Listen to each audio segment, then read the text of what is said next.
Σοφία Βέμπο. Τι να ήταν άραγε, Σοφία, αυτό που τόση τόλμη σου δώσε? Ήταν το ριζικό, η μοίρα, ή μήπως το χρέος που σου ανέθεσε η ιστορία? Κι αν ήταν απλά χρέος προς όλους μας, τι κράτησες για σένα? Ξέρω, μην πεις, τη θέρμη απ' την αγάπη μας και την ελπίδα πως κάπου σε βυθό κυταρικό θα ζει για πάντα η φωνή σου. Η Σοφία Μπέμπο, όπως ήταν το πραγματικό της επίθετο, γεννήθηκε τον Φλεβάρι του 1910 στην Καλύπολη της Ανατολικής Θράκης. Λίγο μετά πήγανε στην πόλη όπου γεννήθηκαν τα αδέρφια της, ο Τζόρτζης, η Αλίκη και ο Ανδρέας. Δεμένη οικογένεια, με ισχυρούς δεσμούς και σταθερές αξίες. Οι κλειδονισμοί του πολέμου και οι διωγμοί οδήγησαν την οικογένεια στη Τζαριτσάνη της Λάρισσας, γενέτειρα του πατέρα της. Ζήσαν για λίγο εκεί και τέλος εγκαταστάθηκαν στο Βόλο ως τα νεανικά της χρόνια. Έμαθε να παίζει κιθάρα και να τραγουδά μόνη της, έτσι σαν παιχνίδι. Το τραγούδι ήταν συχνό στο σπίτι της Σοφίας. Το ίδιο και το παιχνίδι το θεατρικό μαζί με τα αδέρφια της. Το ριζικό της έκανε νωρίς τη σπορά. Και ενώ ο δρόμος που στρωνότανε για αυτήν ερήμην μαρμένης ήταν να γίνει μια άξια σύζυγος, καλή νοικοκυρά και τρυφερή μητέρα, ο σπόρος που φυτεύτηκε νωρίς έδωσε γρήγορα καρπούς. Εκεί κάπου στα 20 της χρόνια πήρε το πλοίο Κεφαλινία με προορισμό τη Θεσσαλονίκη για να συναντήσει τον φοιτητή αδερφό της τον Τζόρτζη. Ο καπετάνιος, γνώριμος της οικογένειας, την είχε υπό την προστασία του. Το βράδυ στο τραπέζι πήρε την κιθάρα της και τραγούδισε. Και χειροκροτήθηκε. Και ξανατραγούδισε. Και έτσι, τραγούδι το τραγούδι, κόντεψε να τους βρει αυγή. Ανάμεσα στους επιβάτες βρισκόταν κάποιος άντρας που επίμονα την κοιτούσε. Κατά πώς έχει πει η ίδια, υπήρξε ο μεγαλύτερος απατεώνας που όμως της άνοιξε το δρόμο για τη δόξα. Συστήθηκε ως καλλιτεχνικός διευθυντής και της πρότεινε να τραγουδήσει σε κάποιο μαγαζί, μιας και αναγνώρισε το ιδιαίτερο ταλέντο της. Ούτε στο πιο τρελό της όνειρο θα μπορούσε να το φανταστεί. Ο Τζόρτζης ανέλαβε να μιλήσει στους γονείς τους. Της μετέφερε τα λόγια του πατέρα τους. Ούτε λίγο ούτε πολύ, της έλεγε πως αν αποφάσιζε να ασχοληθεί με το τραγούδι, δεν θα έπρεπε ποτέ να ξεχάσει πως το όνομα που φέρει είναι το ίδιο με το δικό του. Δεν θα έπρεπε ποτέ να τον ντροπιάσει.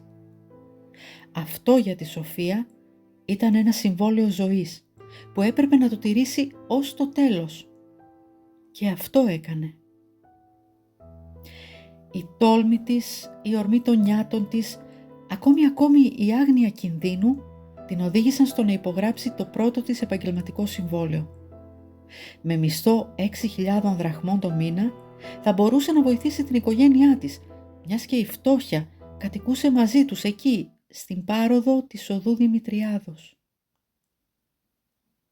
Χωρίς σπουδές, χωρίς μαθήματα φωνητικής, δίχως καμιά μουσική κατάρτιση, ξεκίνησε να τραγουδά στο Αστόρια Β, στην παραλία της Θεσσαλονίκης, με το ψευδόνυμο Έφη Μπέμπο. Ήταν μόνο η φλόγα που σιγόκαιγε μέσα της και έψαχνε οξυγόνο για να θεριέψει. Και θέριεψε. Η παρουσία της έγινε αμέσως αισθητή και το εισιτήριο για την Αθήνα εκδόθηκε νωρίς. Έτσι ξεκίνησε, απλά, σαν να ήταν στρωμένο από καιρό το μονοπάτι της ζωής της. Με τη μοίρα δεν μπορεί ποτέ κανείς να αντιδικήσει. Στην Αθήνα οι εμφανίσεις της προκάλεσαν αίσθηση.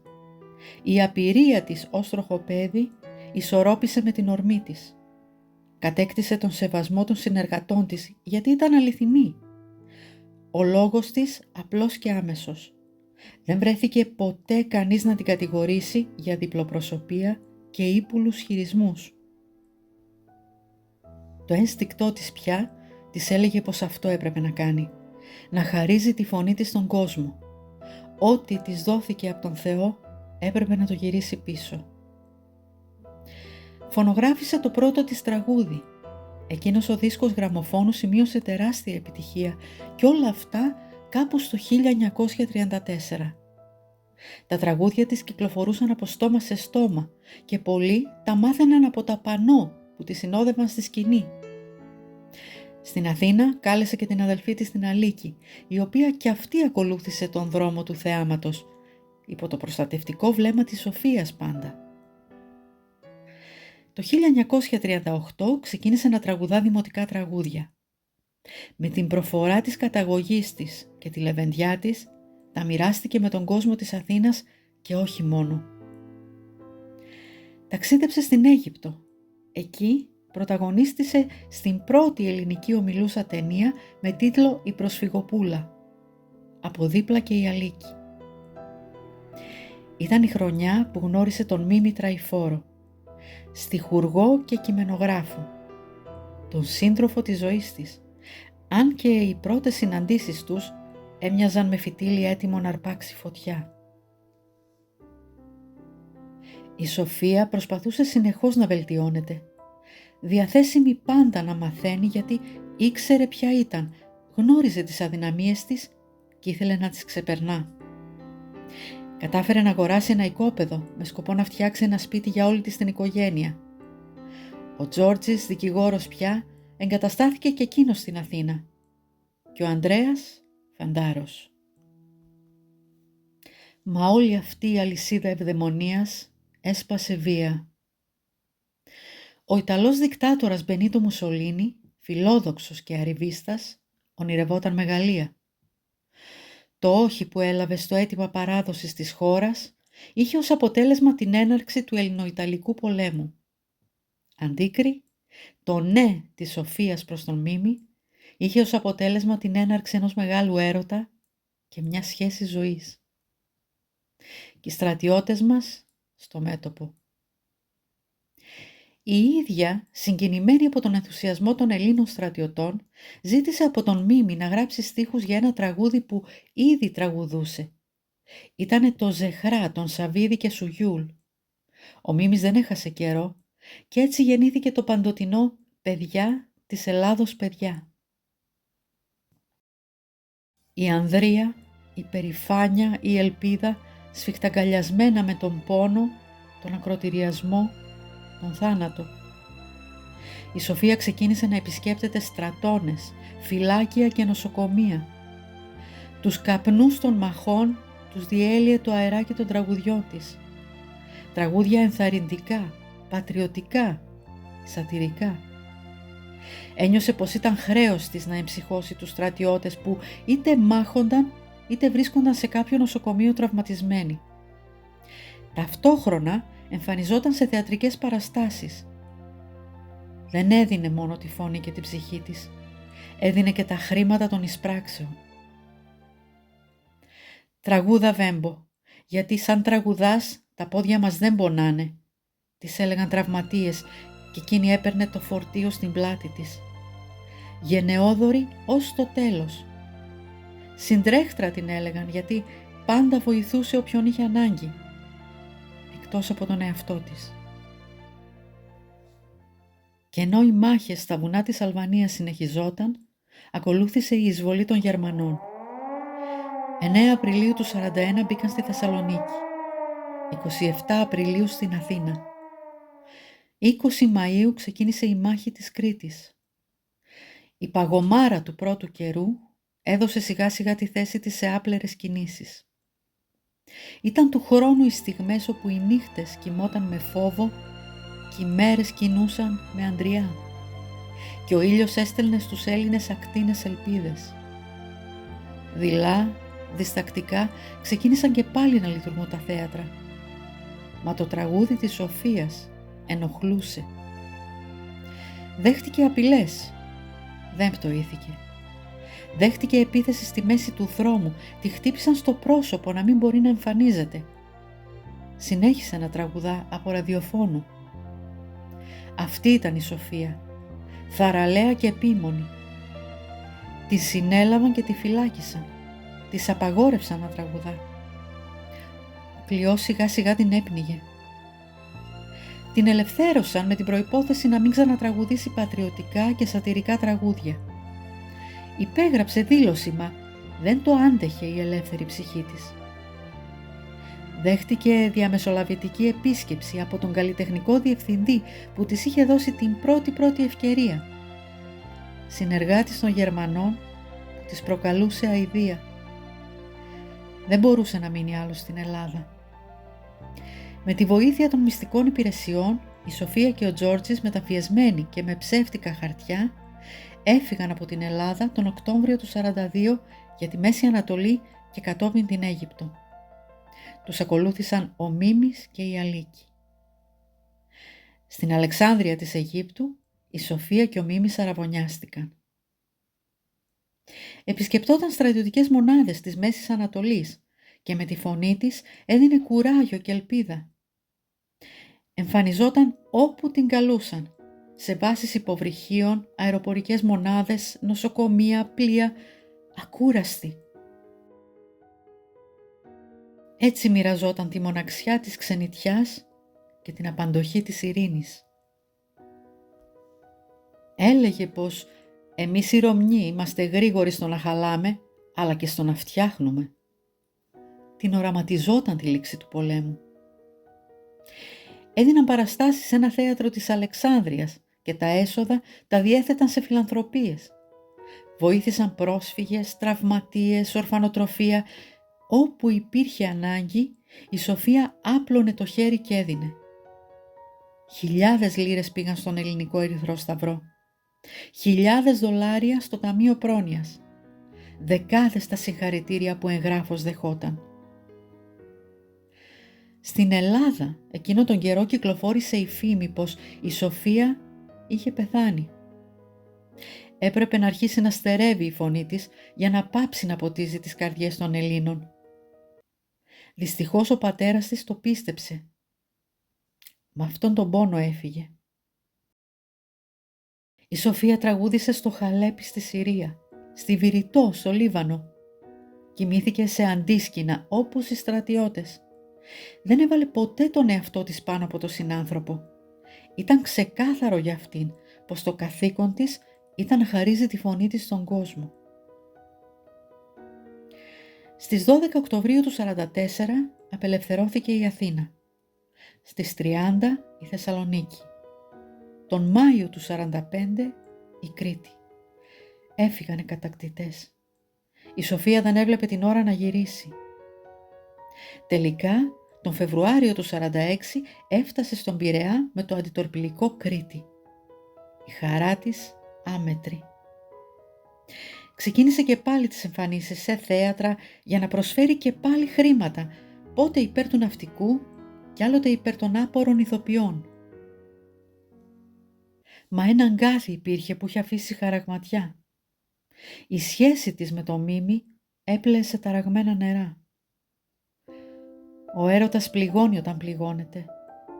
Ούτε μαζί ούτε χωριστά. Ζούσαν έναν έρωτα δυνατό, επώδυνο. Έναν έρωτα ζηλιάρη, ανταγωνιστικό, εξαρτημένο.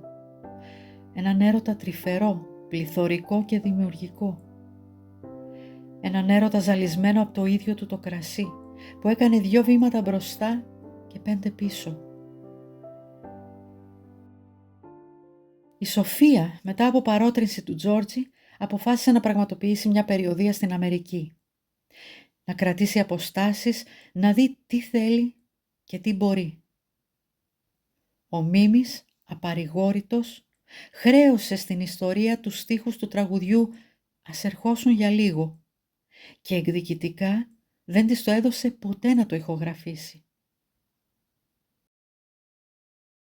Η Σοφία πραγματοποίησε ένα ρεσιτάλ στη Μασσαλία και προσέφερε πάλι τις εισπράξεις. Με το υπεροκεάνιο Αμέρικα σάλπαρε για τη Νέα Υόρκη. Η υποδοχή αυτή που της έπρεπε. Δεν ήτανε μόνο η φωνή της που αγάπησε ο κόσμος. Ήταν ο σεβασμός που απέπνεε, η απλότητά της, η ευθύτητα του λόγου της και η σταθερότητά της. Η συγκίνηση που πρόσφερε στους ομογενείς ήταν βαθιά. Τα τραγούδια που τραγούδισε μιλούσαν για τη μακρινή και λαβωμένη πατρίδα τους. Οι εμφανίσεις της σε πόλεις της Αμερικής ήταν πολλές. Κυκλοφόρησαν φήμες για γάμο με πλούσιο επιχειρηματία, οι οποίες έφτασαν στα αυτιά του Μίμη. Αδύνατο να το δεχτεί. Η Σοφία ήταν η γυναίκα της ζωής του, αλλά με ένα δικό του τρόπο. Όμως όλες αυτές οι θριαμβευτικές εμφανίσεις την κούρασαν σωματικά και η αγκαλιά του Μίμη της ήταν μακριά. Αν και της έστελνε τραγούδια, ήταν μακριά. Εκείνη συνέχισε να δίνει την ψυχή της, μα από το ιστέρημά της πια, και άρχισε σιγά σιγά να καταραίει. Τα πρώτα ηρεμιστικά, σε συνδυασμό με το αλκοόλ, της έδωσαν την ψευδαίσθηση πως όλα είναι καλά, φυτεύοντας βαθιά στο μυαλό της την εξάρτηση. Έβαλε σκοπό να μαζέψει επιτέλους κάποια χρήματα, ώστε να αποκτήσει το δικό της θέατρο, μιας και εκείνο το οικόπεδο που είχε αγοράσει πριν τον πόλεμο είχε πουληθεί όσο στα χρόνια της κατοχής. Μάζεψε όσες δυνάμεις είχε και για 6 μήνες περιόδευσε στο Παρίσι, την Αίγυπτο και την Κύπρο. Έφτασε στην Ελλάδα τον Ιούνιο του 49. Κουρασμένη, μα και ευτυχισμένη. Ήταν πάλι πίσω στην Αθήνα που αγαπούσε, μαζί με αυτόν που αγαπούσε. Η Ελλάδα όμως αιμορραγούσε. Σαν να μην έφτανε η κατοχή, η πείνα, οι φυλακίσεις και οι εκτελέσεις, είχε έρθει ο εμφύλιος από το 46 να ξεράσει όλο το μίσος που έκρυβε στα σπλάχνα του και να μολέψει τους Έλληνες. Ένιωσε πως το καθήκον την καλούσε για άλλη μια φορά. Το Γενικό Επιτελείο Στρατού εξέδωσε το πρόγραμμα της περιοδείας της και εκείνη πήρε τους δρόμους, τα μονοπάτια και τα βουνά και μοίραζε τη φωνή της. Τα τραγούδια της αναμεταδίδονταν ζωντανά, μα αυτή τη φορά ήταν αλλιώς. Αυτή τη φορά η πληγή ήταν βαθιά. Ήταν ο Έλληνας που μάχονταν τον Έλληνα. Ακολούθησε μια τελευταία μεγάλη περιοδεία για άλλους 6 μήνες σε όλη σχεδόν την Αφρική. Και ο στόχος επετεύχθη. Τα χρήματα για τη δημιουργία του δικού της θεάτρου είχαν συγκεντρωθεί. Την άνοιξη του 50 επέστρεψε. Ξεκίνησαν οι εργασίες. Στην οδό Καρόλου 18 στο Μεταξουργείο υπάρχει ως σήμερα η θεατρική της στέγη. Θέατρο Βέμπο. Μα το χρήμα πολλές φορές κλωτσά την ηθική. Μπαίνει μπροστά και πάνω από φιλίες, συνεργασίες, σχέσεις αδερφικές. Έτσι συνέβη και ανάμεσα στη Σοφία και τον Τζόρτζι. Ήταν τόση η στενοχώρια της που έκανε απόπειρα αυτοκτονίας. Αυτή η φαινομενικά ισχυρή γυναίκα που όλοι την υπολόγιζαν, τη σέβονταν όλοι, είχε μια καρδιά κλαράκι τρυφερό που λύγιζε και τσάκιζε στα δυο. Ευτυχώς την πρόλαβαν. Οι σχέσεις τους μετά από λίγο καιρό αποκαταστάθηκαν. Εκείνο τον καιρό στην πολυκατοικία όπου ζούσαν με το Μίμη υπήρχε μια πολύτεκνη οικογένεια. Το όνειρο της Σοφίας για ένα δικό της παιδί δεν είχε πραγματοποιηθεί καθώς υπήρξαν αποτυχημένες εγκυμοσύνες. Έτσι μπήκε στη ζωή τους η Χάιδο, ένα 4χρονο κορίτσι αυτής της οικογένειας και το οποίο ανέλαβαν πλήρως την ανατροφή του η Σοφία και ο Μίμης. Αν και η ίδια υπήρξε ιδιαίτερα αυστηρή και ταυτόχρονα υπερπροστατευτική απέναντί της, με ό,τι αυτό συνεπάγεται. Το 1957 έχασε τη μητέρα της. Λίγο καιρό αργότερα παντρεύτηκαν με το Μίμη σαν να ήθελε να τηρήσει μια υπόσχεση. Σε στενό κύκλο, χωρίς πανηγύρια και χαρές. Η εξάρτηση από το ποτό συνεχιζόταν. Και κυλούσε ο καιρός. Παραστάσεις, εμφανίσεις, νέα τραγούδια, ατέλειωτοι καυγάδες, επεισοδιακά χωρίσματα, εξαντλητικές επανενώσεις, όλα εις βάρος της υγείας της. Το 1968 έδωσε μια συναυλία στο Παλέτε Σπορ της Θεσσαλονίκης με αφορμή τα 35 χρόνια καριέρας. 35 γεμάτα από τραγούδι χρόνια. Ο κόσμος που τη λάτρευε γέμισε ασφικτικά τον χώρο. Τη χόρτασε την αγάπη του κόσμου. Το 1969 ο Τζόρτζης σκοτώθηκε σε τροχαίο δυστύχημα. Το κλαράκι έσπασε. Οι παραστάσεις που ακολούθησαν είτε είχαν μικρή διάρκεια είτε δεν έκαναν επιτυχία. Η Σοφία βυθιζόταν στη μοναξιά. Η φωνή της είχε αρχίσει να φανερώνει την κούραση όλων των χρόνων. Στις 17 Νοεμβρίου του 1973, στα επεισόδια του Πολυτεχνείου, πρόσφερε ως καταφύγιο το σπίτι της σε φοιτητές κυνηγημένους από την αστυνομία της Χούντας. Όταν η εξουσία χτύπησε την πόρτα της για να συλλάβει τα παιδιά, δεν δίστασε να υψώσει το ανάστημά της. «Δεν φοβήθηκα τον Ντούτσε και τους Ναζί, θα φοβηθώ εσάς», τους είπε. Αυτή ήταν η Σοφία. Ο Μίμης για μια ακόμη φορά άλλαξε τους στίχους του τραγουδιού «Παιδιά της Ελλάδος παιδιά» και έγραψε το «Παιδιά τιμημένα παιδιά», αφιερωμένο στους νέους του Πολυτεχνείου. Το τραγούδισε η Σοφία το 1974 σε εκδήλωση για την αποκατάσταση της δημοκρατίας στο Καλιμάρμαρο. Ήταν συγκλονιστική. Μα η υγεία της πια ήταν εκλονισμένη σοβαρά, σωματικά και ψυχικά. Τις περισσότερες ώρες τις περνούσε πια μέσα στο σπίτι. Από δίπλα και ο Μίμης, εκεί, κοντά της. Στις 11 Μαρτίου του 1978, ο Μίμης της την βρήκε νεκρή μέσα στο σπίτι τους. Αθόρυβα έφυγε και πέρασε το ποτάμι της Αθανασίας. «Αχ βρε Σοφία, αν σ' είχα εδώ θα σου έλεγα πως λίγο χάδι να δίνες στην τρυφερή ψυχή σου και όλα θα κύλαγαν αλλιώς. Λίγο παραπάνω να σ' αγκάλιαζες, λίγο πιότερο να σ' αγάπαγες. Στη γεμάτη την ψυχή σου πώς συμβιώνανε μαζί το πάθος και η παραίτηση, η δύναμη μαζί και η αδυναμία, η τόλμη και η ευαισθησία. Κρατώ από σένα μοναχά τον τροπαλό το σίγμα, το θαρετό το ρο και της βαθιά σου ανάσα στα φωνήεντα. Κρατώ από σένα τη φωνή σου και όλη τη γενναιόδορη ψυχή σου.